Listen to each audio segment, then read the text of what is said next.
Nafnið Ingvar Geirsson, eigandi Lucky Records.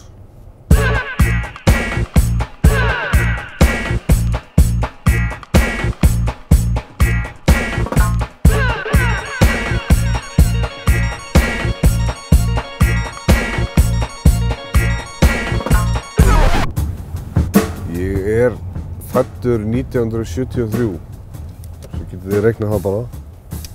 Ég spilaði mikið á tíma og kannski aðeins að fara að byrja aftur og geng undir dulnefninu King Lucky.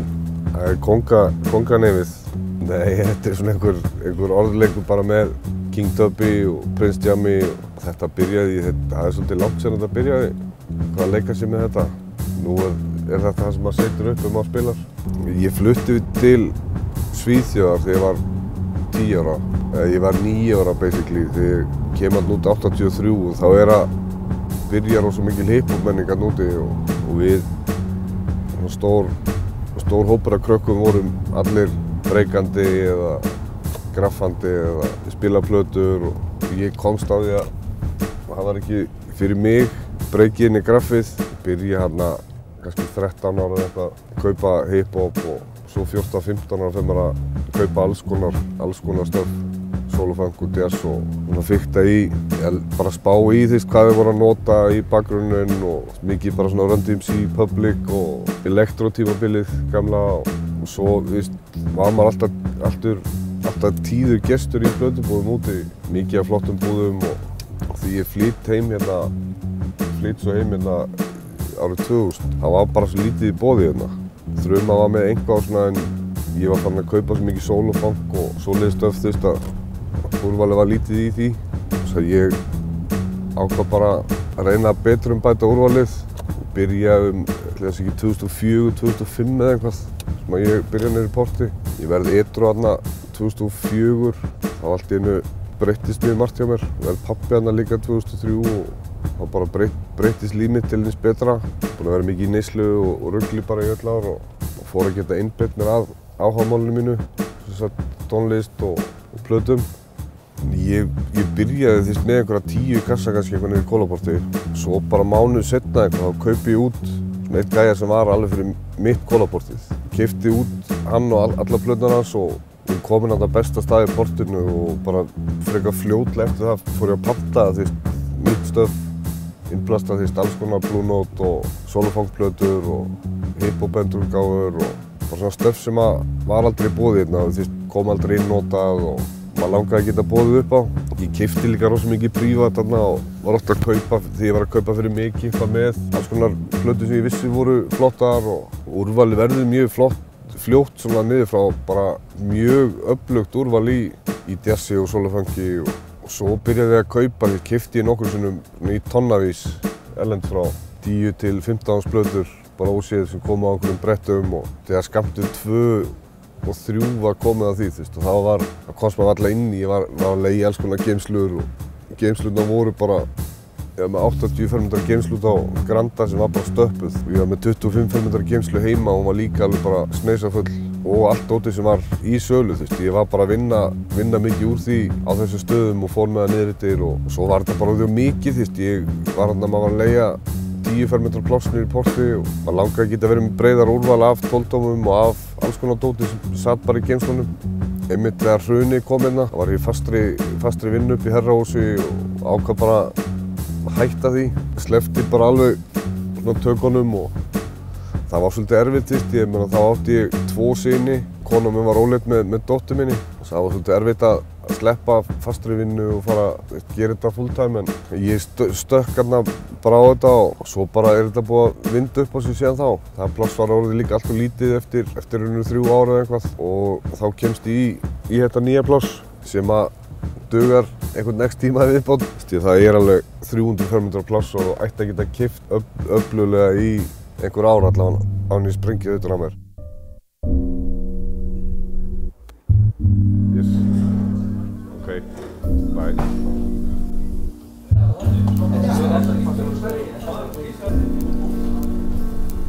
Hefðu einn Snoop Dogg.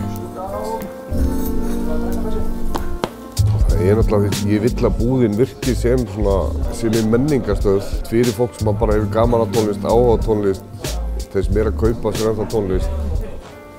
Og það alltaf að bætast í þann hóp. Ég vill í rauninu bara að fólk sé niður frá og hittist og myndi tengsl og hvort það tónlist eða hvað það það ekki bara að koma og versla eða það allir alltaf velkomnir og það kaffi og bara og líka bara eins og með bönd sem að vera að spila og það svolítið þessi umræða undanfærið með borgartónlistarmönnum ég alveg fyrir það borgartónlistarmönnum en ég líka bara alltaf ég að manna stað, ég að selja tónlist hjá böndum sem hafa gefið eitthvað út. Ég með hljóðkerfi og ég með aðstöðuna og þetta bara svona viðbót líka.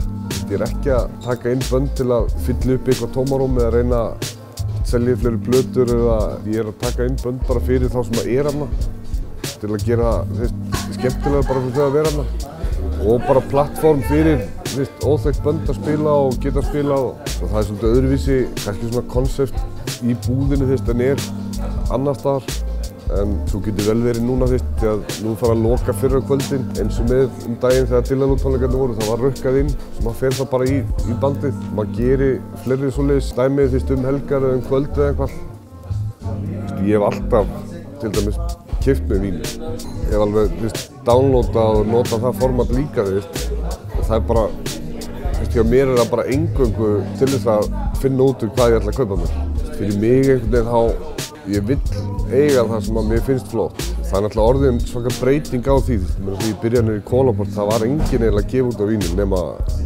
Moon kannski og Björk og Sigur og svona eitthvað starri nöfn. Það var eitthvað eitt band þarna sem gaf út eitthvað vínyl og það þótti bara mjög spes. Það alveg þó nokkuð mörg ár. Þetta ekkert eitthvað sem að gerist í fyrra að fólk bara gefa út vínyl íslensk bönd. Ég byrjaði að panta frá öllum byrgjum bara á Íslandi og við erum komið með langstærsta úrvalið af íslenski tónlist til dæmis. En við kaupum samt bara íslenska nýja diska. Við kaupum ekkert erlent nýtt á CD. Það eru aðra búðir sem eru í því að taka inn nýtt erlent á CD. Það líka mjög gott því að alla búðirnar að gera svolítið mismunandi. Það engin eiginlega árekstur í einu en einu nema allir að selja nýtt íslenskt. Bara eins og í vínilu, við erum örgulega með 15 kassa eitthvað íslensku. Fólk að kaupa svo mikið kóraplötur eða barnaplötur eða alls konar. Og hópurinn að verða svo breiður í búðinni. Líka með einhver Ragga Bjarna, boxset, það svo rosalega breitt að fólk sem situr á einhverjum lagarum og svona heima komið í umferð til okkar og þetta komist út eftir því að það hreyfing í svona langt flestu, bara niður frá.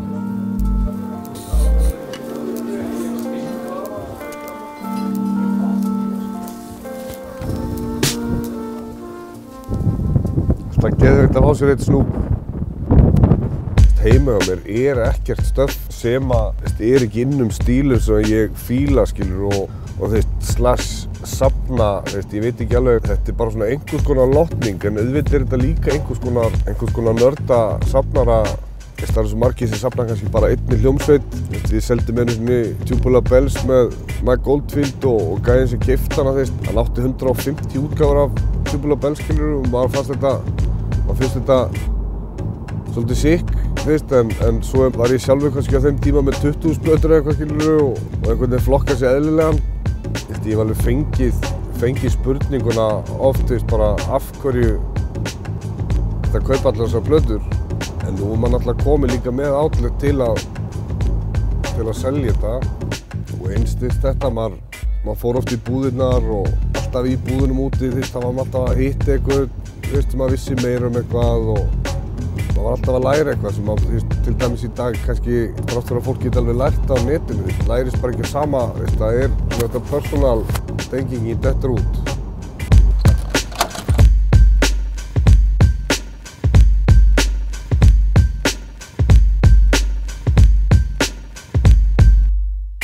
Það var alltaf verið mjög sterkt hjá mér hip-hop. Ég byrjaði að hlusta á hip-hop hann 83-84 eitthvað. Svo soul og funk og reggae. Svo kom jazzinn svaka mikið. Ég rosa mikið, bara frá ég varði edru hefur mikið verið að hlusta á jazz. Það hérna til dæmis hérna bara jazzveggur.